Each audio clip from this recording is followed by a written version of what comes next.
मेरा नाम सुशांत है और मैं बदलापुर, मुंबई में रहता हूँ। एक बार साल 1995 में जब मैं 13 साल का था तब मेरा भूत से सामना हुआ था। उस दिन गोकुलाष्टमी भी थी। मैं सुबह ही अपने दोस्तों के साथ दही हांडी देखने के लिए शहर में चला गया और पूरे दिन शहर में ही घूमता रहा। मैंने और मेरे दोस्तों ने पूरे दिन मौज-मस्ती की। जब रात के 8:30 बज गए थे, तब हमने अपने एक दोस्त के घर पर डिनर किया। पर मैं बहुत ही चिंतित हो गया था क्योंकि मुझे वापस घर भी जाना था और रात भी हो चुकी थी। फिर मैंने जल्दी से खाना खाया और मैंने अपने दोस्त से कहा कि वह मुझे मेरे घर के आधे रास्ते तक छोड़ दे। फिर मेरे दोस्त ने मुझे आधे रास्ते में ही छोड़ दिया और मैं आगे घर की तरफ अकेला ही चलने लगा। जब मैं अपने घर के अहाते परिसर में पहुंचा तब रात के लगभग 11:30 बजे थे। हमारा घर बहुत ही बड़ा है और हमारा अहाता आम और नीम के पेड़ों से घिरा हुआ है। जब मैं अपने अहाते के अंदर पहुंचा तो मैंने देखा कि सामने वाला दरवाजा बंद था, इसलिए मैं पिछले दरवाजे की तरफ चला गया और मैंने दरवाजा खटखटाया।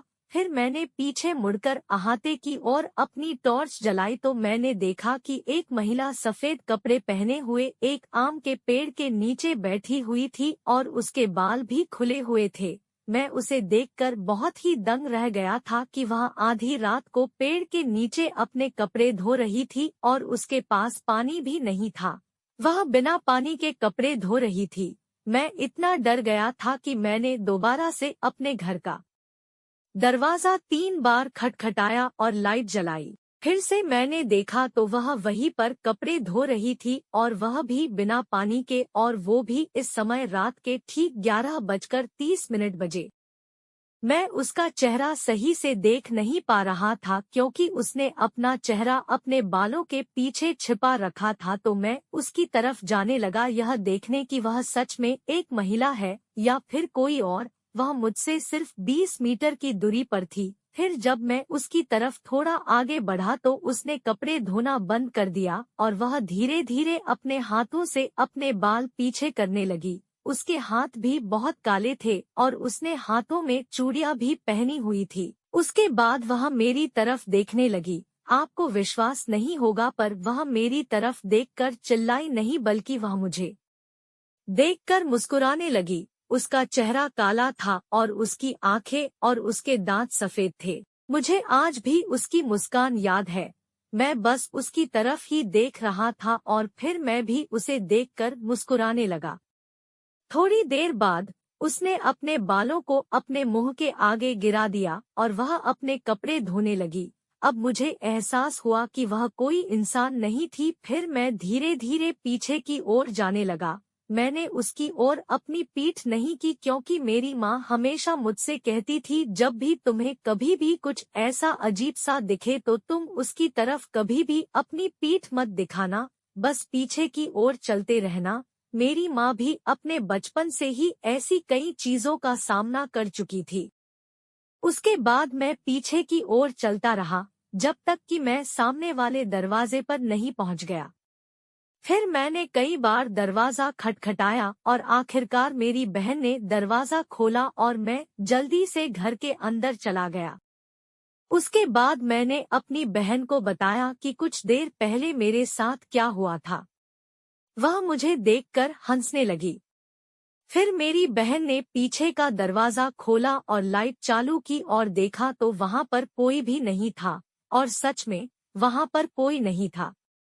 मैंने उसे बताया कि वहां पर अंधेरे में एक औरत सफेद कपड़े पहने हुए आम के पेड़ के नीचे बैठी हुई थी और बिना पानी के कपड़े धो रही थी।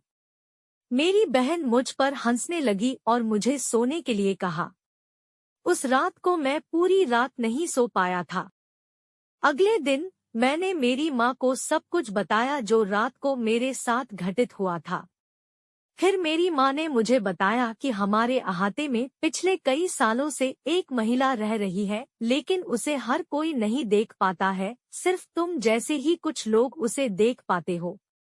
मेरी माँ ने मुझसे कहा कि तुम उस औरत के बारे में ज्यादा चिंता मत करो, वह तुम्हें कोई भी नुकसान नहीं पहुंचाएगी। कई सालों से वह महिला हमारे अहाते में रह रही है और वह हमारे परिवार को कुछ भी नुकसान नहीं पहुंचाएगी। मेरी माँ ने मुझे यह सब बताया तो मुझे बड़ी ही राहत मिली। लेकिन मेरी माँ ने कहा था कि यह बात तुम किसी को मत बताना। कई सालों बाद आज मैं आपको यह बात बता रहा हूँ। अब मैं 30 साल का हो चुका हूँ और अभी मैं सऊदी अरब में काम कर रहा हूँ। यहाँ सऊदी अरब में भी मेरे साथ ऐसा ही कुछ हुआ जिसकी वजह से मैंने आपके साथ अपनी यह पुरानी घटना शेयर की थी। 11 नवंबर 2014 की एक रात को मैं रात को जल्दी उठ गया था। उस समय रात के ठीक 1 बजे थे।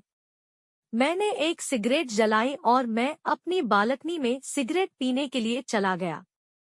मैंने सऊदी अरब के एक आदमी को सफेद कपड़े पहने हुए देखा जो वे अक्सर पहनते हैं।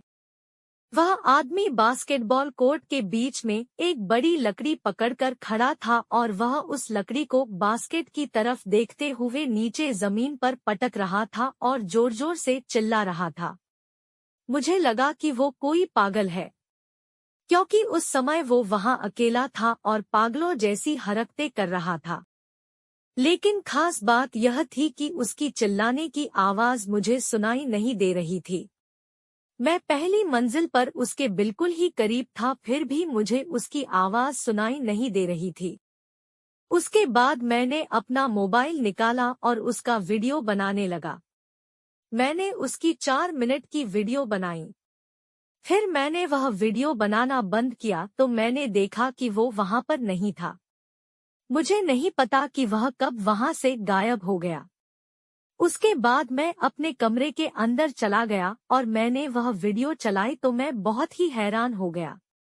मैंने देखा कि उस वीडियो के अंदर कुछ भी नहीं था, सिर्फ बास्केटबॉल कोर्ट था और कुछ भी नहीं।